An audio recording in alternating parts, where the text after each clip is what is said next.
അസ്സലാമു അലൈക്കും വറഹ്മത്തുള്ളാഹി. വഅലൈക്കും അസ്സലാം വറഹ്മത്തുള്ളാഹി വബറകാതുഹു. നമ്മളൊരു പാഠം കഴിഞ്ഞ ദിവസം പഠിച്ചിരുന്നു. അതായത് ഫത്തഹിന് നീട്ടാൻ അലിഫ് വരുന്നത്. ഇവിടെ മൊത്തം കിസ്റിന് നീട്ടാൻ യാ വരും.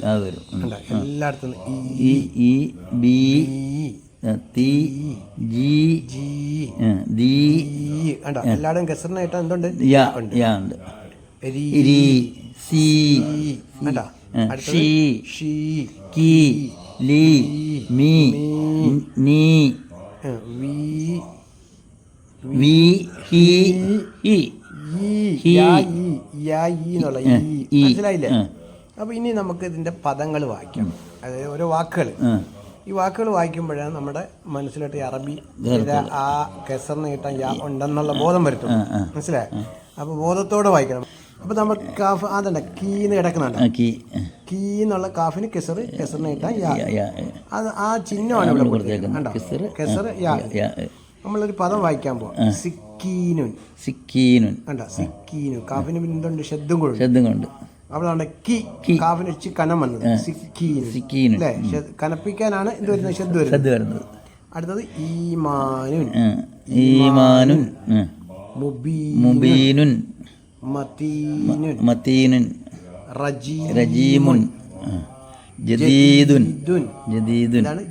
ജദീദുൻ കരീമുൻ യസീറുൻ ബഷീറുൻ മക്കീനുൻ അലീമുൻ അമീനുൻ മുനീബുൻ ദവാബീനു മഹീനു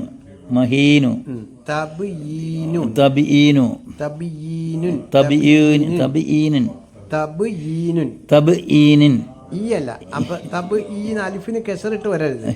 തബ് യാ ഈ തബ് യാ ഈ തബീനുൻ റമീമുൻ. അപ്പം നമ്മളൊന്ന് വായിക്കാം പെട്ടെന്ന്. ഈമാനുൻ മതീനുൻ റജീമുൻ ജദീദുൻ കരീമുൻ യസീറുൻ ബഷീറുൻ മക്കീനുൻ അലീമുൻ അമീനുൻ മുനീബുൻ ദവാബീനു മഹീനു തബീനു റമീം. മാഷാഅല്ലാഹ്. ഇതുമായ ഒരു പരിശീലനം കൊണ്ടേ നമുക്ക് എന്ത് ചെയ്യാനൊക്കെ. അപ്പം പഠനം അത്യാവശ്യം. എന്നാലും പരിശീലനം പ്രത്യേകിച്ച് എഴുതി വെക്കണം. എഴുതി വെച്ച് പഠിക്കണം. അല്ലാഹു തആല ഇത് എളുപ്പം പഠിക്കാനുള്ള തൗഫീഖ് നൽകട്ടെ.